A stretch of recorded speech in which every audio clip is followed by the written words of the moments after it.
Hey, how's it going? Not too bad. How about you? I am well. A little tired, but doing good. So, Dalen, why do you love cars? Wow, what a loaded question. Think about it like when you were a kid, right? And your parents would say something and you'd go, why? And they'd say, because I said so. That's basically why I like cars, is because I said so. The real reason behind why, I couldn't even begin to understand. This is the first time I've ever been interviewed, so I'm really trying here. So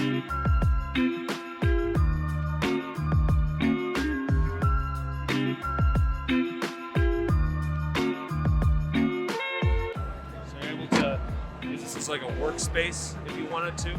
Great. Pop this guy up. You can use it as a backstop, so if you got long lumber or anything like that.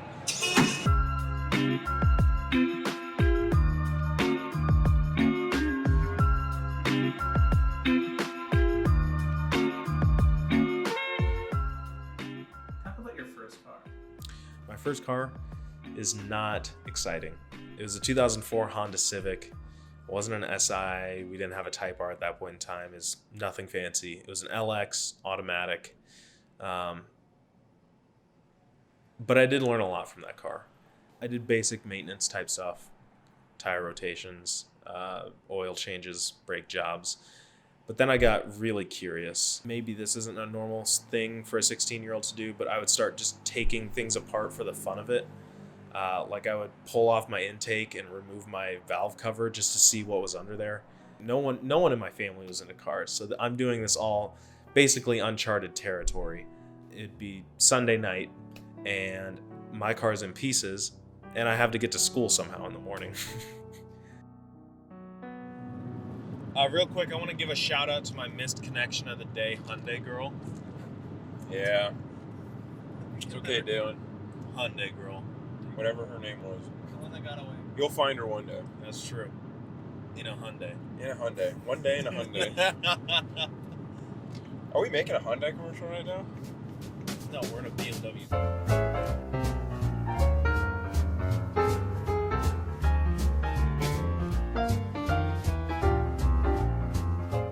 Very difficult for someone of my height, so I always like sitting in these cars to see if it's doable.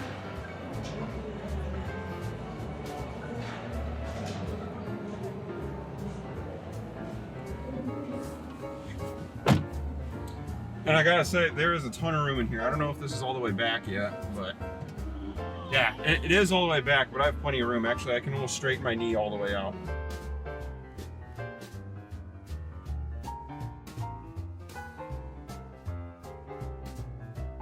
Yeah, I think so. I don't think most people would go completely out of the way to tear something apart. I think I am a very hands-on person. And again, maybe this is just another undiagnosed mental disorder, but please don't include all this mental disorder shit in the final thing. Maybe I'm just crazy. Maybe that's what it is. But I'm a very visual and hands-on person, and so tearing something apart, to me, it definitely helps learn. It definitely helped me learn a lot quicker. It's definitely. Oh yeah. I did think it was cool that they had Kyle Busch's Cup car there. Yeah, that was fun. Granted, you didn't really get to experience it to its entirety because of the way it was like kind of cut up.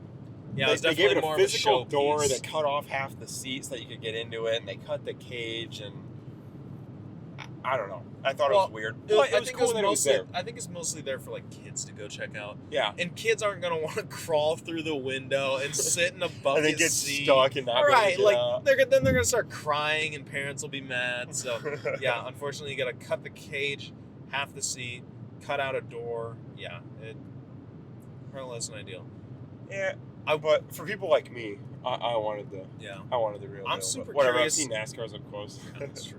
I'm curious about the logistics of that event. Like, if I could go there with a crew and just film the logistics of setting it up and preparing for each day and then tearing it down at the end, I think that would be fantastic.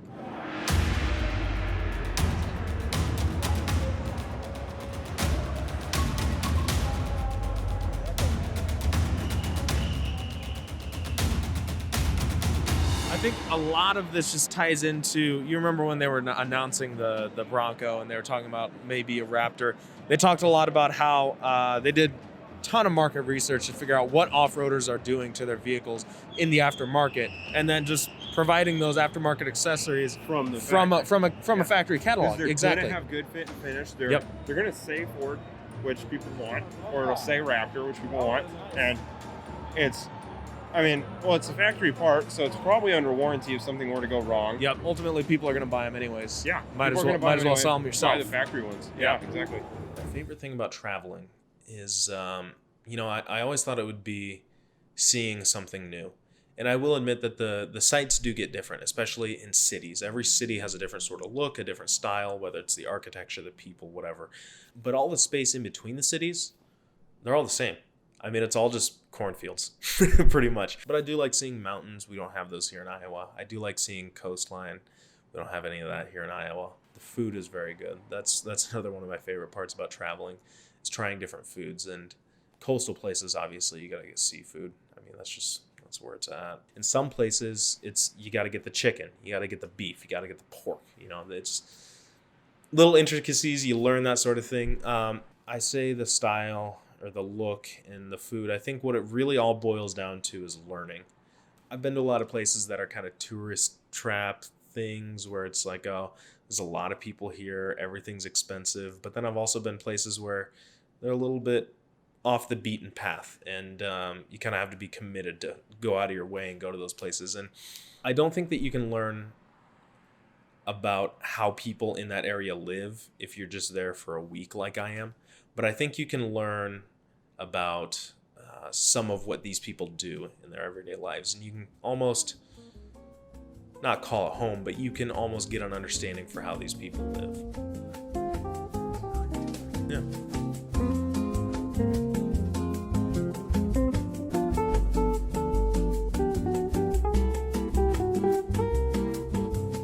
My big takeaway from this thing is it's just fucking sick. It's cool. I mean, you think about like small trucks from the 80s and the 90s. That's what I feel like this is trying to emulate. You got your roll bar, you got the sweet 3-spoke wheels.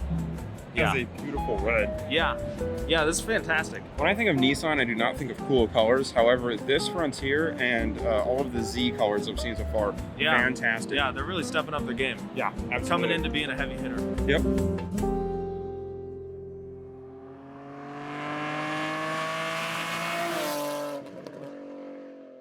M5 CS was cool to see. Oh yeah. That's a car that I'll never be able to afford, and will always be too rare for me to be able to afford. That car was really cool, and unfortunately it had locked doors. I would like to have been able to get inside of it. Yep. Maybe the trick is you have to show them your BMW keys, and they go, "Oh yes." Well, Oh, you drive 1 Series. no, actually, I have the keys for the X3. Yeah, I that's left my right. 1 Series keys at home, which is funny because also on my 1 Series are the keys to my 83 5 Series. Oh yeah. And so here's this old crappy like blank key with a logo on it. I could have brought my E30 key Oh yeah. so they knew what was up. Then they seriously they might have let you into like their lounge for their employees For owning an E30, yeah. They say you basically work for us now. Except they'd say it in German. And Yeah. you'd go, da. Yeah. Or ja. Yeah. Yeah, da is German or Russian. Russian. Yeah, you'd go ja. Why Joyride? Joyrides. That's a good question. I want to say it was just like a random thing. Like we definitely struggled with naming Joyrides for a while, but there's a reason that we stuck with it. Joyriding is an activity in which you just take a car, you go out and you have fun. A lot of people use the word, you drive it like you stole it. Joyriding is taking a car out and just having a good time with it. And so that's kind of what we do with our podcast, and what we hope to do with any other sort of venture that we go on is just to make the most that we can of it by having the most fun we can.